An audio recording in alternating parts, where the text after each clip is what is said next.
Well, hello there and welcome back. Well, we have had a break for about, I think 3 months it's been now. And the reason for that is because in the summer months here it's really hot. And in our studio it was quite unbearable because we had 35 plus degrees sometimes in here. And I was just not able to record anything, even at night. So yeah, we're back now. So if you are coming back from the other videos, welcome back. And if you are new, hello to you as well. And if you like our content, why not subscribe?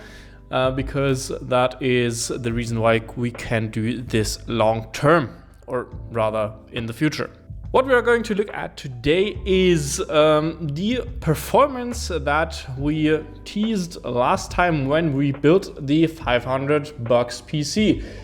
That component list, or those components, are still relevant now, so we are going to show you how that PC performs in a lot of titles, and especially also compared to a console, because for example an Xbox Series X or a PS5 would be very similar in price. Just going over the components quickly again, we have a Ryzen 5 4500, so a very cheap budget CPU that is still capable in games.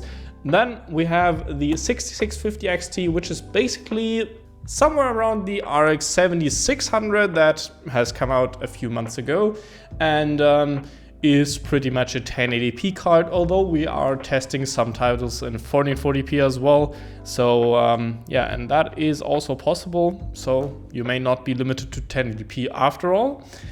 As a motherboard, we are using an Asus B450 Plus, which is a low budget board again, but at least it is from Asus, so you know it's got some kind of good reliability and support if something happens to it, and of course a 3-year warranty.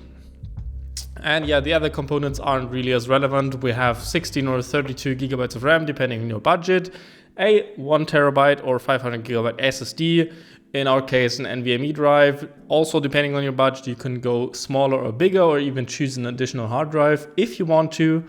And we have a 450 watts Be Quiet System Power 10 power supply that should be plenty for the system and even be capable of upgrading it later. Also, the case is some basic box that we just chose because it was the cheapest one. So yeah, just to get that out the way as well.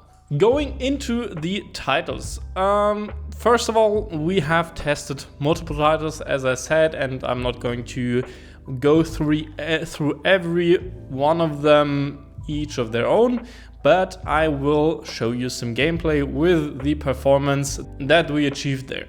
And as you can see, in most of the games, we achieved pretty playable frame rates in 1440p even, but mostly in 1080p if you're looking for 60 plus FPS, which is also on consoles not possible in every game.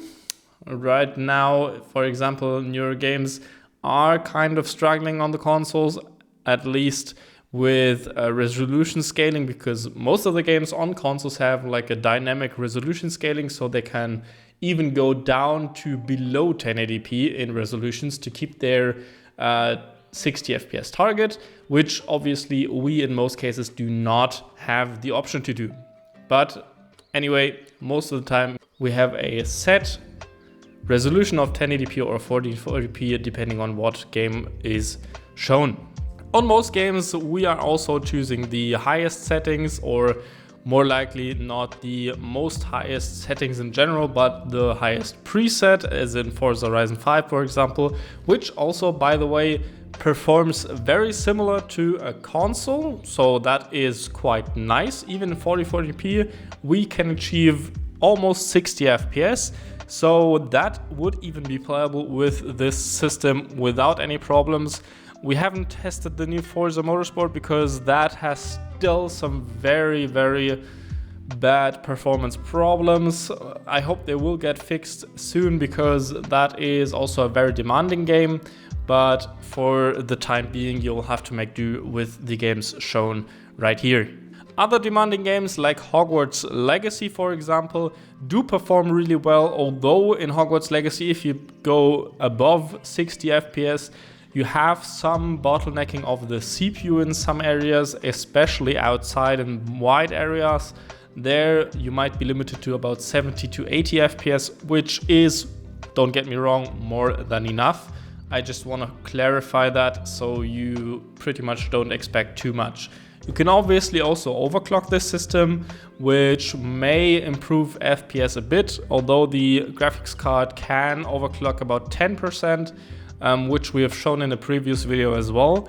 But the CPU is limited to about a 5% overclock in maximum speed. So on multi-core operations, for example in games, you're limited to about 4250 to 4300 if you get lucky, and have a decent cooler, which we really don't, since we're using the box cooler.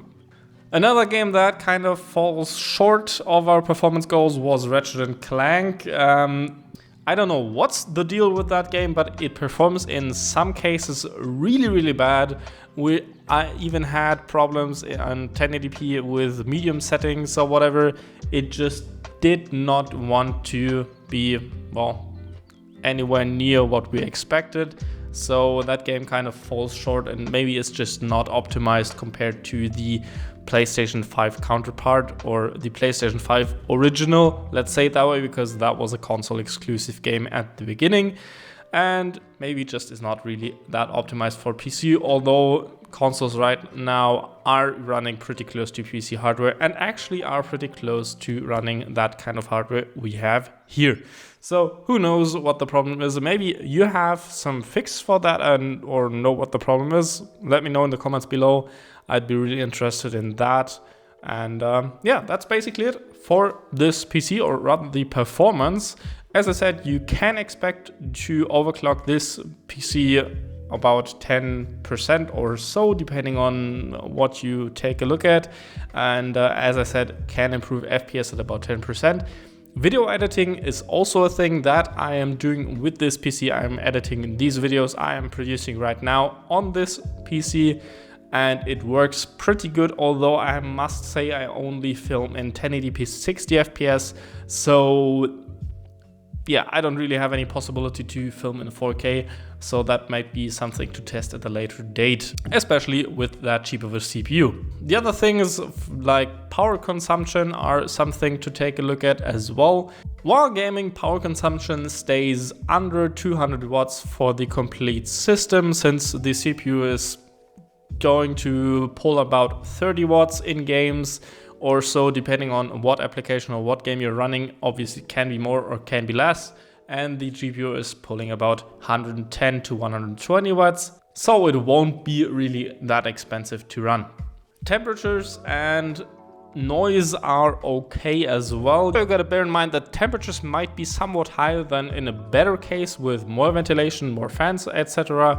And we will test that in future as well. Yeah, so because of this and our box cooler, the CPU hits TJ Max under very high load, such as Prime 95. So it may clock down somewhat when hitting it really hard, but under normal circumstances, even when running Cinebench or Blender, even with AVX workloads, you don't have any problems with throttling. The GPU is kind of more of the same. It does not overheat, it does not hit 80 degrees or anything.